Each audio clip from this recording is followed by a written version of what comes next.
Welcome to Telangana వెలుగు. ప్రస్తుతం మనతో పాటు బీఆర్ఎస్వి రాష్ట్ర నాయకులు దశరథ్ గారు ఉన్నారు. దశరథ్ గారు చెప్పండి, ఇప్పుడు అంటే అల్లు అర్జున్ ఇష్యూ చూసుకున్నట్టయితే నిన్న చేసి కూడా దాంట్లో అంటే ఇన్వాల్వ్ కావడం అనేది కూడా జరిగింది. మీరు ఉస్మాన్ యూనివర్సిటీ విద్యార్థులుగా ఎన్నో ఉద్యమాలు కూడా చేయడం అనేది కూడా జరిగింది. ఇది రేవంత్ రెడ్డి అలాగే అల్లు అర్జున్ మధ్య జరుగుతున్న వార్లోకి రావడం, తర్వాత ఇక్కడ కేటీఆర్ ఒక మంచి ప్రాణం చనిపోతే కూడా అల్లు అర్జున్కి సపోర్ట్ చేయడం ఎంతవరకు కరెక్ట్ అంటారు? అంటే మీరు వ్యక్తులు చనిపోయినా సరే కేటీఆర్కి ఫేము, హీరోలు, హీరోయిన్లు, పబ్బులు, క్లబ్బులే కావాలంటారా? అయితే పుష్ప 2 సినిమా ఎంత గొప్పగా రిలీజ్ అయిందో మనం అందరం చూసినాం. పుష్ప 1 కూడా అంత పెద్ద ఎత్తున హిట్ ఇచ్చింది, పుష్ప 2 కూడా అదేవిధంగా. ఆ నడుస్తున్న క్రమంలో ఆయన థియేటర్ను విజిట్ చేయడానికో లేకపోతే సినిమాను చూడడానికో ఆ బెనిఫిట్ షోకి వచ్చినప్పుడు బాధాకరమైన అంశం ఏంటంటే, ఒక ఫ్యామిలీ, ఒక లేడీ రేవతి అనే ఆ లేడీ చనిపోవడం కాకుండా వాళ్ళ బాబు కూడా ఇంజూర్ అయ్యి ఆయన హాస్పిటలైజ్ అవడం కూడా చాలా అందరికీ బాధాకరమైన విషయమే. కాకపోతే ఇక్కడ చేయాల్సిందేంది ప్రభుత్వము? లా అండ్ ఆర్డర్ ఫెయిల్ అయ్యారు వాళ్ళు. ఒక పాపులర్ హీరో వస్తున్నాడంటే అక్కడ అరేంజ్మెంట్స్ ఉండాలి. ఆ ఏరియా అంతా కూడా కంట్రోల్ తీసుకోవాల్సిన బాధ్యత ఎవరి మీద ఉంటుంది? ఆ ఏరియాకు ఉన్నటువంటి డీసీపీది కానీ, అక్కడ పనిచేస్తున్న ఏసీపీది కానీ, అక్కడ ఉన్నటువంటి ఆ థియేటర్ మేనేజ్మెంట్ కూడా ఉంటుంది. వీళ్ళంతా కమ్యూనికేషన్ గ్యాప్తో వీళ్ళ యొక్క లోపాలను హీరోని మాత్రమే బలి చేసుకుంటా ఈరోజు యాక్షన్ తీసుకుంటే, ఆయన ఒక గొప్ప కథానాయకుడిగా, ఒక నటనను కనబరిచే ఒక నటుడిగా ఆయన నంది అవార్డు కానీ, నేషనల్ లెవెల్ అవార్డులు కానీ తీసుకొచ్చినట్టు తెలంగాణ రాష్ట్రానికి కానీ, తెలుగు ఈ సినిమా ఇండస్ట్రీకి కానీ కీర్తి పెంచినటువంటి వాళ్ళు కథానాయకులు. వాళ్ళను లీగల్ మేము ఇది చేస్తాం, అది చేస్తాం, కక్షపూరితంగా ఏదో ఒక సభల ఆ సినిమాకి సంబంధించినటువంటి ఆ ఫంక్షన్లో నీ పేరు మర్చిపోయినా అనేసి నువ్వు కక్ష కట్టినట్టు అసలు మన నీకు రాజకీయ ప్రత్యర్థి. డెఫినెట్ గా పేరు మర్చిపోవడం కాదు, దీని వెనకాల పవన్ కళ్యాణ్ ఇన్వాల్వ్మెంట్ కూడా ఉన్నది. గత ఎలక్షన్ లో ఏపీలో ఉన్నప్పుడు నంద్యాల పోయి ఈయన ఫ్రెండ్ ఎవరైతే వైసీపీ అక్కడ అభ్యర్థి ఉంటే ఆయనకు మద్దతు చెప్పినందుకు పవన్ కళ్యాణ్ కక్ష కట్టి దీన్ని చేయిస్తా ఉన్నాడు. దీని వెనకాల చంద్రబాబు నాయుడు ఉన్నాడు. రేవంత్ రెడ్డి ఎవరండి? చంద్రబాబు నాయుడు శిష్యుడు కదా. అంటే ఈ ఇండస్ట్రీలో, ఈ తెలంగాణలో తెలుగు ఇండస్ట్రీలో వాళ్ళని నిర్వీర్యం చేయడం లక్ష్యంగా పెట్టుకొని చంద్రబాబు నాయుడుకి ఎవరైతే నచ్చరో, చంద్రబాబు నాయుడుకి ఎవరైతే గిట్టరో, పవన్ కళ్యాణ్కి ఎవరైతే వ్యతిరేకంగా మాట్లాడిరో చేసిర్రో వాళ్ళకి ఇప్పుడు ఎట్లాగూ నటన పుష్ప 2 ఇప్పుడు సినిమా. దశరథ్ గారు, ఇక్కడ ఆ రోజు అట్లా జరుగుతుందని ఎవరు అనుకోలేదు. ఫస్ట్ ఆఫ్ ఆల్ ఒక పాయింట్. సో ఇక్కడ పవన్ కళ్యాణ్ ఇన్వాల్వ్మెంట్ అయితే రేవంత్ రెడ్డి ఏ విధంగా వింటాడు? అక్కడ సంఘటన జరిగింది కాబట్టి ఒక బాధ్యత గల ముఖ్యమంత్రిగా సంచలన వ్యాఖ్యలు చేయడం అనేది జరిగింది. దాంట్లో ఇక్కడ పవన్ కళ్యాణ్ ఎందుకు ఇన్వాల్వ్ చేస్తున్నారు మీరు? నేను ఏమంటున్నా, నేను ఒక చిన్న ఉదాహరణ చెప్తా. ఇప్పుడు అక్కడ పోలీసు వాళ్ళ ఒక లోపం క్లియర్గా మనకు తెలుస్తున్నది. వాళ్ళు లా అండ్ ఆర్డర్ ప్రాపర్గా మెయింటైన్ చేయలేదు. ఆయన వస్తున్నాడు అంటే వందల మంది. నేనేమంటున్నా, నేను అదే వద్దంటే మరి లోపలికి ఎట్లాలో వేసిన పర్మిషన్ లేదని ఆ సీఏ మాట్లాడుతుండే కదా. ఇప్పుడు ఆ ఏసీపీ ఆ సిఐ కూడా ఈరోజు ప్రెస్ మీట్ పెట్టి మాట్లాడుతున్నారు. ఆ థియేటర్ విజిట్కి అల్లు అర్జున్కి ఎటువంటి అనుమతులు లేవన్నాడు. మరి అనుమతి లేనప్పుడు నువ్వు ఎట్లాలో వేసినావు? అప్పుడే అడ్డుకోవాల్సింది కదా. అల్లో వేసినావు, అల్జడి సృష్టించినావు, ఓ సావు కారణమైంది నీ ప్రభుత్వం, అవునా కాదా? నేను ఎందుకు దీని వెనకాల పవన్ కళ్యాణ్ అంటే చిన్న విషయం ఇది, అది సర్వసహజంగా జరిగేది. ప్రభుత్వము వాళ్ళ యొక్క విఫలము ప్రజల మీద రుద్దడంలో భాగంగా నటుల మీద తోచేస్తా ఉన్నారు. దాన్ని రాజకీయం చేయాలని చూస్తున్నాడు పవన్ కళ్యాణ్. ఏదైతే కక్షపూరితంగా దీంట్లో ఇన్వాల్వ్ అయ్యిండో అట్లనే నేను ఒక చిన్న ఉదాహరణ చెప్తా. నేను చెప్తా ట్వీట్లు చేస్తారు, పరామర్శలకు పోతారు, అది వేరే ఇంటర్నల్ విషయం. నేనేం చెప్తా, ఇప్పుడు మనకు రీసెంట్గా ఒక లేడీ చనిపోయింది, రుక్కమ్మ అనేసి, గాంధీ హాస్పిటల్లో చనిపోయింది. ఆమె ఎట్లా చచ్చిపోయింది? హైడ్రాలా ఆమె ఇల్లు పోతున్నా అనేసి చుట్టుపక్కల ఇల్లు కూలగొడతా ఉంటే, హైడ్రాలా మీ ఇల్లు కూడా పోతాయని చుట్టుపక్కల వాళ్ళు మాట్లాడుతుంటే ఆమె భయభ్రాంతికి గురై ఆత్మహత్య చేసుకున్నది. దాని కారణంగా చనిపోయింది. దానికి ఎవరు బాధ్యత వహించాలి? హైడ్రాన్ క్రియేట్ చేసిన రంగనాథ్ బాధ్యత వహించాలి. మరి ఆయన మీద యాక్షన్ తీసుకోవాలి కదా, అవునా? దాన్ని క్రియేట్ చేసినట్టు ముఖ్యమంత్రి మీద చర్యలు తీసుకోవాలి కదా. దీనికి ఎవరు బాధ్యులు?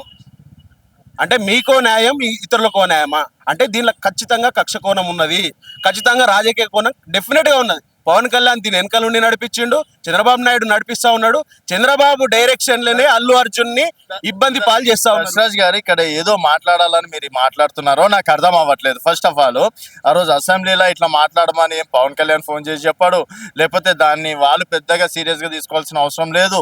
ఎంతకైనా రేపన్నాడు వాళ్ళు ఒకే ఫ్యామిలీ మెంబర్స్. దీంట్లో మీరు పవన్ కళ్యాణ్ ఏదో మాట్లాడాలి కాబట్టి మాట్లాడుతున్నట్టు అనిపిస్తుంది తప్పించి మీ సబ్జెక్ట్ లో ఏదో ఒక అర్థం లేనట్టు అనిపిస్తుంది. ఎందుకు అర్థం లేదనుకుంటున్నా, చాలా మంది ఇంటర్నల్ గా ఆలోచన చేస్తూ ఉన్నారు. దీని వెనకాల ఖచ్చితంగా పవన్ కళ్యాణ్ ఉన్నాడు, కానీ ఎవరు మాట్లాడలేకపోతున్నారు. దీనికి రాజకీయ కోణం పులిమి రేవంత్ రెడ్డి సేమ్ టైం ఆయన పేరు కూడా మర్చిపోయిండు. ఆయనకి ఇన్సల్టింగ్ గా ఫీల్ అయ్యిండు. ఈ రాష్ట్రానికి ముఖ్యమంత్రి నేను, ఈ తెలంగాణ రాష్ట్రానికి, ఈయన ఒక సినిమా ఫంక్షన్ లో నా పేరు ఎందుకు చెప్పాడు అనే ఒక ఈగోకు పోయి, దానికి తోడుగా పవన్ కళ్యాణ్ వీళ్ళకి జోడి కుదిరి ఇది చేసిర్రు. ఇంకొక విషయము, అసెంబ్లీలో ఏం సమస్యలు లేవా అసలు? అంత పెద్ద సభలా నువ్వు ఈ పనికిమాల ఇష్యూ మీద మాట్లాడతావా? ఒక ప్రాణం అంటే పనికిమాలినది ఎట్లా అంటారు? అవు యాక్షన్ తీసుకున్నావు కదా, ఒక గంట సేపు మాట్లాడాల్సిన అవసరం ఏంది? లగచర్ల రైతుల మీద పెట్టు చర్చ, వాళ్ళని జైలు, నీ కాన్సెన్సే కదా కొడంగలు, నీ కాన్సెన్స్ వాళ్ళ మీద పెట్టు చర్చ. ఈ కార్ రేసింగ్ కేటీఆర్ మీద పెట్టిరు ప్రతిపక్ష నాయకుడు, ఆ చర్చ పెట్టు. తప్పు ఉంటే కేటీఆర్ నువ్వు కడిగే అదే సభలా. అది చేయకుండా నువ్వు దీన్ని తీసుకొచ్చి రాజకీయ, నువ్వు చేసినటువంటి తప్పులను కప్పిపుచ్చుకోవడానికి దీనికి రాజకీయ రంగు పులిమి, దీన్ని నువ్వు రాజకీయం చేయదలుస్తున్నావు తప్ప దీంట్లో ఇంకోటి ఏమీ లేదు. సో మొత్తానికి ఇప్పుడు ఇక్కడ ఎవరు సక్సెస్ అయింది? రేవంత్ రెడ్డి సక్సెస్ అవుతున్నాడు. ఎందుకు సక్సెస్ అవుతున్నాడు అంటే, ఈ తెలంగాణలో తెలుగు ఇండస్ట్రీని ఆంధ్రాకి తీసుకుపోవాలి. అది ఎవరి ఎజెండా? పవన్ కళ్యాణ్ ఎజెండా.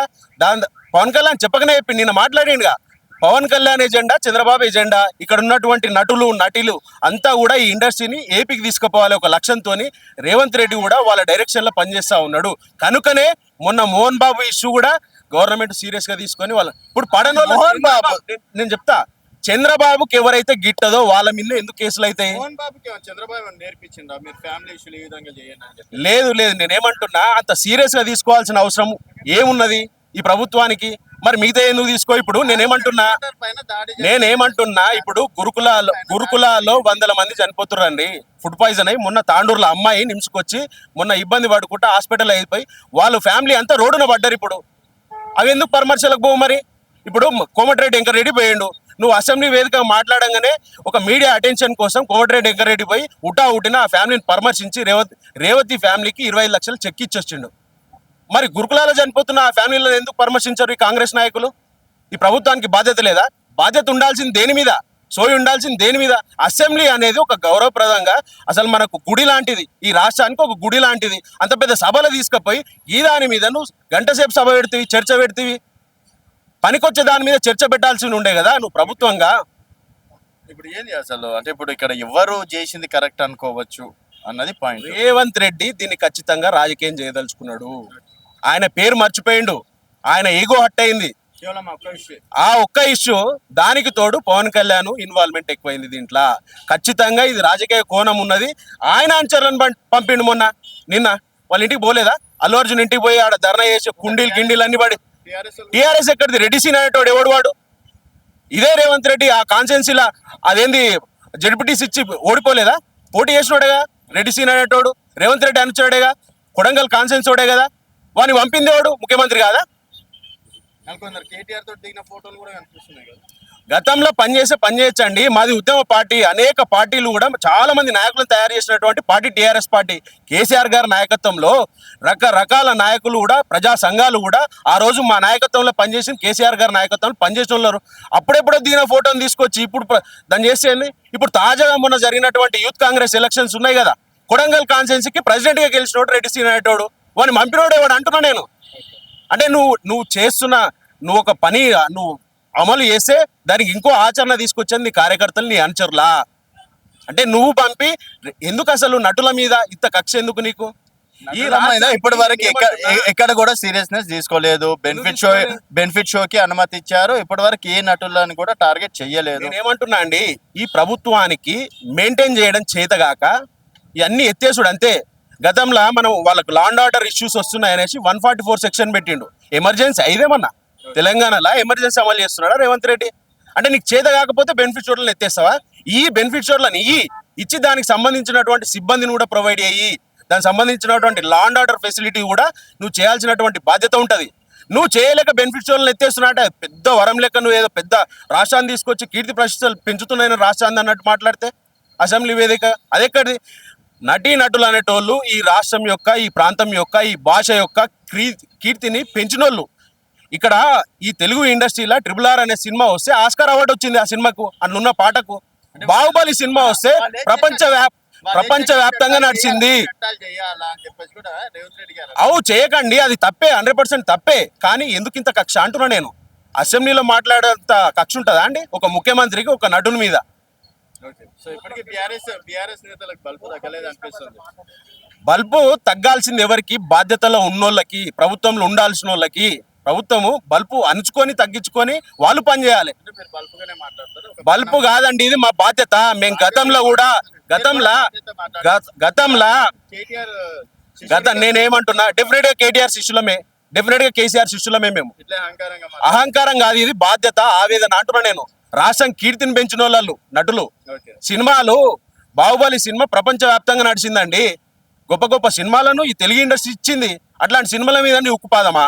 ఎందుకంత కక్ష వాళ్ళ మీద నీకు? నేనేమంటున్నా, గతంలో మా వర్క్ స్టైల్ ఏముంటుందండి, మా చిత్తశుద్ధి ఉంటుంది, మాకు బాధ్యత ఉంటుంది. గతంలో ఒక దిశ ఇన్సిడెంట్ అయితే ఎన్కౌంటర్ చేపించిందండి ప్రభుత్వము. చేస్తారు అంటే అట్లాంటి ఒక ఆడబిడ్డకు కూడా అన్యాయం జరిగితే మాకు ఆ బాధ్యత ఉంటుంది, వాళ్ళకి న్యాయం చేయాల్సినటువంటి బాధ్యత ఉంటుంది, ఆ కన్సర్న్ ఉంటుంది.